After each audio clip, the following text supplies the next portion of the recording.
गाला लागल बा और पीबा चलो हमनी के चल चल चल बाबूजी हमर मत कहियो घर कहे के कहतड़ू आग लगा दे घरवा में आइल हूं हे जा मदारी करे। अरे ठीक बा तोरा ना बुझाइला रे हां तोरा ना बुझाइला कैसो बहाना मार के अपने ससुराल से आई नहीं है रे कि तनी एक बार मिल ली भेंट कर ली चल तनी तनी बतिया ली उनका से। हेलो हेलो हाँ जी का हाल बा? हाँ जी के बोलता? हम गुड्डी बोलते हैं। कौन गुड्डी? भुला गईला का रे तने दिन में? अरे बताइबू तब न साफ साफ कह ना। हम तो प्यार करते तो भुला गईला। अच्छा बोला का हो? भुला गईला लागत है यही से कहते का हो के हा बताओ। इतना दिन पहनी आता सोचला कि चल गल तो भुला जाए का। अरे ठीक बा बताओ हाथा ना दिन इंतजार करावा वाला एको हाली तू बताओ जब से ससुरा गइलू तू एको हाली फोन ना हाल चाल ना पूछलू हमार। अरे तो जानते रहो ना ससुराल में हमार पति बा सास ससुर सबे केहू बा तो कैसे हम बतिया भी घर बाटे सब पे दे दिन तब वही मार बहाना मार के तासे सुना ना बोला ना मिले आइबा ना। अरे ना हो हम का मिलबू हमारा से तब बुझाते तार शादी हो गलो अस्थिर रह ना।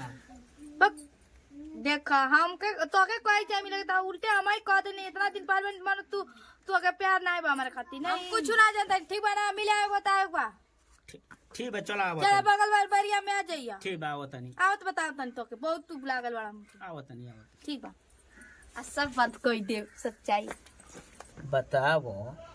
हम तो कहत रहनी भुला गुली लेकिन तनी मैंने भाव तो मारल जरूरी बा फोनावा पर हम तो उनका कहता ना चाही ना नुआता ना हम चाही ना लेकिन अभी भुलाई नहीं थे हमारा के ठीक बिया मानत है लेकिन चलो बोलैले बिया भेंट कर लिया चलो यही में तनी मैंने मौजो ले लिया ढेर दिन होइयो गइल बा भेंट मुलाकात कइला शादी हो गला के बाद तो भाई चेंज हो जाए लेकिन बोलावत है तो जा तनी भेंट कर लेबे तनी पर यही तनी मैंने बोले लगा के चूमा ले लेबे के बाय कहाँ अभी बाड़ी हमारा तो बुझाते ले जाता ना देरी ले बैठल है जा एकदम सुखा तनी घामा एकदम मारता सट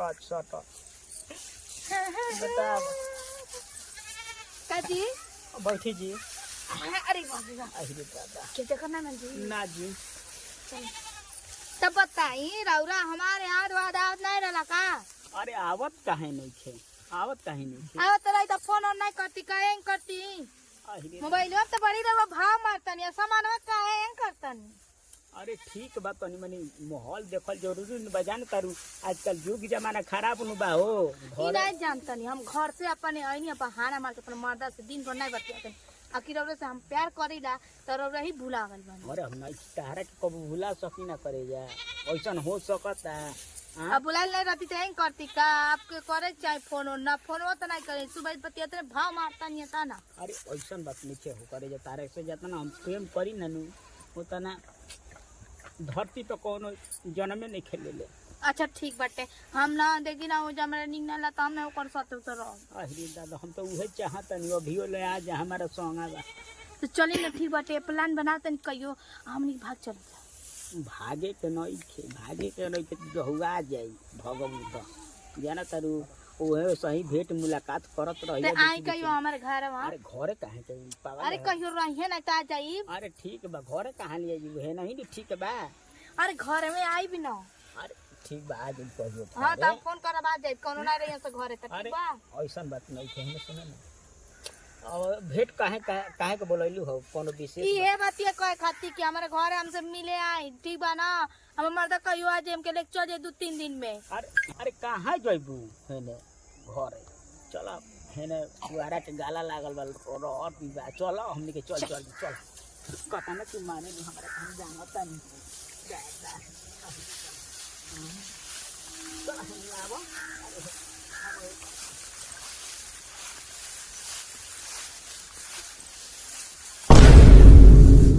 ये का रे बुआ ये क्या रे आय क्या ई का ई कवर बेरा घूमे क्या अरे ऐसा ही आई रहनी जा ये बेरा हां आई 6 बजे रे एने एने घूमे वाला ये जगह घूमे वाला जगह हां ई के अरे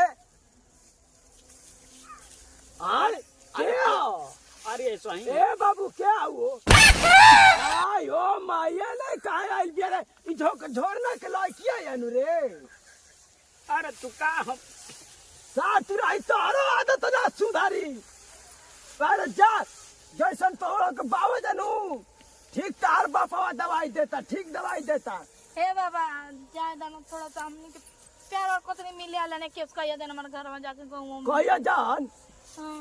शादी होगी बाबी प्याज आलू खइले बाबू आई ए बाबूजी से हमारे मत कहियो घर कहे के कहतड़ू आग लगा दे घरवा में आइल हूं हे जा मदारी करे अरे ठीक बा तोरा ना बुझाइला रे आई तोरा ना बुझाइला रे आई हेनिया काहे आइल बाबा तो अरे सही अइली हजे जानत नहीं घूमे आला नहीं के घूमे बाबा नहीं घूमे जा ढेर सारा घूमे के मन करता कहां घूमे के मन करता और नहीं बाबा नहीं धा के कान पाटिए कबार ले कह देतनी ना जातन बाबा जातनी बाबा जातनी आज खइले आई बताओ तो ये घूमे वाला बेरा हो नहीं अरे जा रे 1.5 फुट के बाबा ससुर भाग गइलो कह तारी भाई काहे है नहीं मैं रहरियो टूर देता वस बताओ तो ई करो मैं पूरा छीट छाट देता वस मैं गांव के लायका तबाह कर दिल बात हमारा गांव के